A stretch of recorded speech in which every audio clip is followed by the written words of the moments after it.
A paz do Senhor. Vamos falar hoje de Deuteronômio 16, 17, 18. Nesse capítulo, o Senhor ele já começa falando das festas que o povo de Israel iria comemorar em lembrança de tudo aquilo que eles haviam vivido em algum momento da trajetória, em algum momento da jornada. Até hoje as pessoas comentam que o povo de Israel é um povo muito festeiro, mas foi o Senhor que em vários momentos aqui do Velho Testamento, nesse comecinho da Bíblia, orienta eles que façam festas para que lembrem daquilo que Deus fez. E a primeira festa é a festa da Páscoa, que foi o momento que eles saíram da terra do Egito e estavam já começando a jornada deles no sentido da terra prometida. Quando eles saem da terra lá do Egito, eles saem no período da tarde, e até para que eles tenham essa lembrança, o Senhor os orienta que eles façam a carne, façam ali o holocausto, façam a oferta ao Senhor nesse horário da tarde e comam dela naquele mesmo dia, não deixando nada para o dia seguinte, exatamente como aconteceu no dia que eles iniciaram ali a Páscoa do Senhor. E que o Senhor os orienta que comam durante 7 dias pão sem nenhum fermento. Se eles saíram às pressas do Egito, então eles não poderiam ter tido tempo de assar os pães. E a festa era justamente para que se lembrassem daquele momento que os pais deles viveram de sair às pressas do Egito. Então os pães que eles comeriam naqueles dias são chamados até de o pão da aflição, porque são pães que não têm fermento nenhum e que então são levados para 7 dias as famílias comerem eles. E então no final do 7º dia eles podem ali descansar. Como em tudo na Bíblia até aqui, o Senhor tem falado desse descanso que é muito importante. Então após isso, eles vão iniciar ali, após a Bíblia diz assim, que após a primeira foice começar a cega da terra, começar ao tempo da colheita, contam-se ali 7 semanas, e então vai ser começada a festa das semanas, que é a festa que eles então irão ofertar ao Senhor daquilo que a terra havia ali produzido. E em todas essas festas o Senhor pede para que eles ofertem ao Senhor. E nenhuma dessas ofertas pode ser uma oferta qualquer. A oferta tem que ser feita e levada em conta o melhor que Deus tem dado para eles. Conforme o Senhor tem abençoado a cada um, seria assim a oferta que eles vão levar ao Senhor. E nessa hora o Senhor pede que eles comemorem junto com os levitas, junto com os filhos, junto com os servos, junto com as viúvas, junto com os órfãos, enfim, todos aqueles que fazem parte daquela tribo precisam estar ali unidos em comemoração. O Senhor pede que eles comemorem ali a festa a festa das semanas, a festa então que o Senhor havia determinado para eles, e logo depois eles vão ter a festa do tabernáculo, que essa festa também ela vai durar 7 semanas, e essa festa eles vão dançar, vão celebrar, vão ser felizes ali por 7 semanas, comemorando então tudo aquilo que o Senhor havia feito. Então 3 vezes no ano eles se apresentariam a Deus em gratidão. E aqui eu quero fazer uma pausa e falar com vocês. Irmãos, vocês têm lembrado com gratidão de tudo aquilo que Deus tem feito na sua vida? Porque no decorrer dos nossos dias nós tendemos a lembrar apenas aquilo que nós estamos vendo, e que muitas vezes nós vemos só a parte ruim do nosso dia a dia. E é por isso que para o povo de Israel, até mesmo Deus sabendo que eles eram pessoas de coração duro, o Senhor fala que eles precisam se lembrar do bem que o Senhor já havia feito para eles. E isso eu entendo que nós precisamos também nos lembrarmos. Quando hoje nas igrejas é feito para alguns lugares ou em alguns momentos culto de ação de graça, eu entendo que mais do que isso nós precisaríamos lembrar mais vezes e durante mais momentos da nossa vida daquilo que o Senhor já fez, porque todos nós temos testemunhos para dar, todos nós, vou repetir, todos nós. Nós temos coisas que nós vivemos e que são grandes aos nossos olhos. Para o outro pode até não ser nada, mas nós sabemos o quanto aquilo foi importante para cada um de nós. E que nós vivemos e que veio sim da parte de Deus. E que muitas vezes nós esquecemos esquecemos de falar. Até o contrário, hoje nas igrejas tem pessoas que têm medo de testemunhar por conta do que vão dizer, por conta do que vão pensar, por conta de gerar inveja, por conta de tantas coisas. Mas o Senhor, e aqui nessa palavra, Ele está nos ensinando que nós devemos falar, agradecer, nos prostrar diante do Senhor, fazermos ofertas de gratidão por conta daquilo que Ele tem nos dado. E o Senhor não tem nos dado pouca coisa. É só nós realmente pararmos para lembrar de tudo aquilo que Ele tem feito. E na hora que você começar a lembrar, você vai ver que você tem muita coisa para agradecer. O Senhor vai falando também nesse capítulo que Ele pede então que sejam levantados juízes no meio do povo. Só que esse juiz, ele precisa ser justo. Essa pessoa, ela não pode julgar por conta de postura da pessoa, ela não pode julgar com acepção de pessoas, ela não pode julgar de acordo com o achismo dela, ela não pode julgar de acordo com o que ela entende que é certo ou errado, ela tem que julgar de acordo com os mandamentos do Senhor. E aí, tem um versículo nessa passagem, no capítulo 17, que ele fala que o Senhor aqui orientando, fala que ele tem que julgar sem aceitar a peita. E aí eu indo ler o que seria essa peita, é o suborno. E ele fala assim, a peita, ela cega os olhos do justo e transgride a fala do sábio.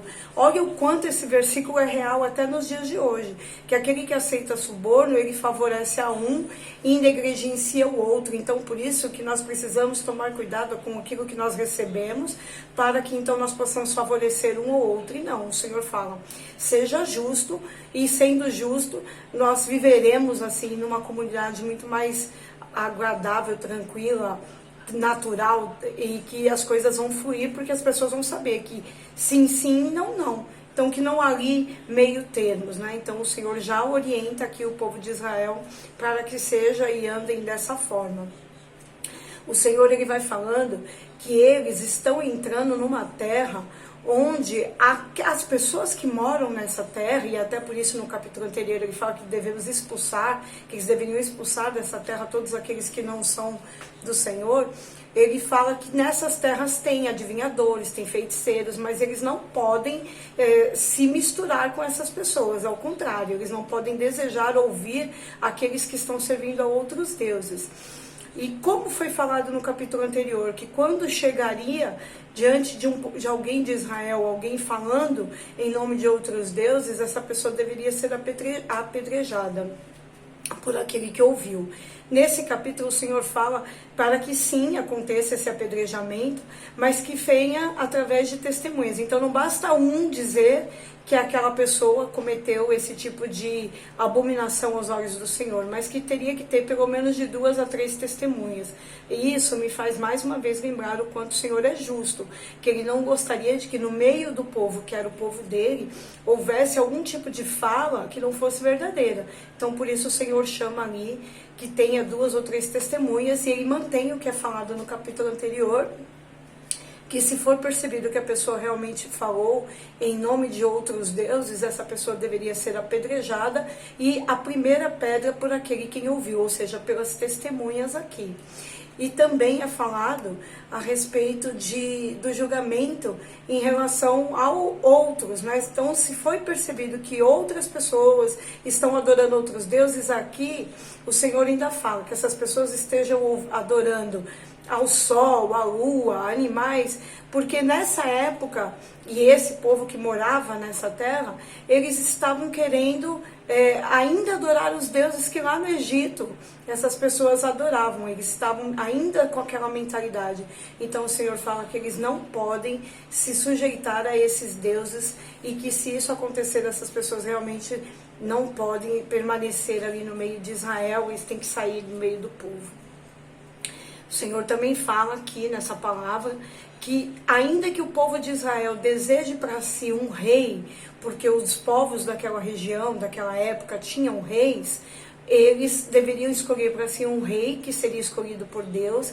Esse rei deveria ser um israelita e esse rei deveria ter temor de Deus para seguir as palavras que o Senhor estava ensinando. Então ele não poderia se desviar dessa palavra nem para a direita nem para a esquerda, e ele deveria ter para ele, aliás, ele não poderia ter para ele o enriquecimento, ele não poderia acumular para ele mulheres, ele não poderia acumular para ele animais de uma forma que ele se favorecesse. Então, mas também uma pausa aqui, nós sabemos, quando vamos ler um pouco mais para frente a palavra do Senhor, que quando Israel pede um rei para si, não é algo que vai ser muito bom. Mas aqui o Senhor já estava fazendo algumas orientações a respeito disso, que não deveriam fazer esse tipo de pedido, mas uma vez que eles tivessem, deveria ter todas essas condições, e esse rei deveria ser justo em relação a isso, e não buscar para si mesmo nenhum tipo de autopromoção, para que eles não tivessem um auto-benefício, né? Mas sempre em favor do povo de Israel, porque era o povo escolhido de Deus. Então, irmãos, assim, olha, hoje nós temos líderes dentro da casa do Senhor, líderes na igreja, líderes na família, temos líderes no nosso trabalho, enfim. No nosso trabalho é mais difícil nós falarmos que esse vai ter que ser escolhido por Deus ou aquele vai ser escolhido por Deus. Mas na nossa igreja, os grandes líderes, os grandes pastores, eles precisam buscar do Senhor quem eles deverão colocar para que eles sejam líderes de um povo, ainda que sejam os pequenos grupos, o grupo dos homens, o grupo das mulheres. Porque estas pessoas, como aqui o Senhor está falando do rei, elas precisam ser pessoas escolhidas por Deus para que eles possam viver ali, oferecer e guardar o povo e cuidar do povo com essa justiça que o Senhor está falando aqui. Então, que você, caso tenha sido colocado como líder, entenda que é isso aqui que o Senhor espera de você, que você tenha essa postura de quem serve. E a Bíblia ainda diz que esse rei deveria ter um livro com ele, com as palavras do Senhor. É a Bíblia. Nos dias de hoje é a Bíblia. Então que você tenha essa palavra, para que você também não se desvie daquilo que o Senhor tem para a sua vida. E que cada vez que no seu coração você sentir dúvida em relação a algo a ser feito, como que os juízes, então elas poderiam vir a ter essa dúvida, então que essas pessoas fossem diretamente a Deus, para que não houvesse ali nenhum tipo de dificuldade em saber o que era ou não da parte de Deus. Quando eles estavam falando dos profetas, então que no meio deles poderia ter profetas que não eram profetas do Senhor, o Senhor já orienta, e essa orientação do Senhor de lá serve para os dias de hoje.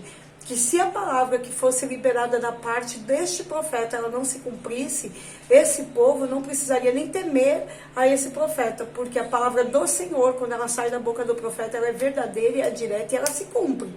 Então, não acontecendo isso, eles poderiam já entender que aquele profeta falou para a sua própria glória, para a soberba, para a autovalorização, e não mesmo aquilo que o Senhor estava falando. Mas, se eles ouvissem a voz daqueles profetas que eram de Baal, né, profetas que não eram profetas do Senhor, que eles então estariam se corrompendo. Então, que nós possamos entender que ainda que não esteja de uma forma que você caracteristicamente possa ver, esse daqui serve a outro Deus. Não. Você examine as palavras que o profeta vem trazer para a sua vida. E você que um dia o Senhor levantou como profeta, tenha temor do Senhor, para falar somente aquilo que Deus colocou realmente nos seus lábios para que você fale. Porque eu conheço muitas pessoas que já se perderam de Deus por palavras que foram ditas como do Senhor e não eram. E essa alma, você um dia vai dar conta dela. Amém? Eu fico por aqui e amanhã nós seguiremos com a continuação de Deuteronômio. Fiquem todos na paz do Senhor.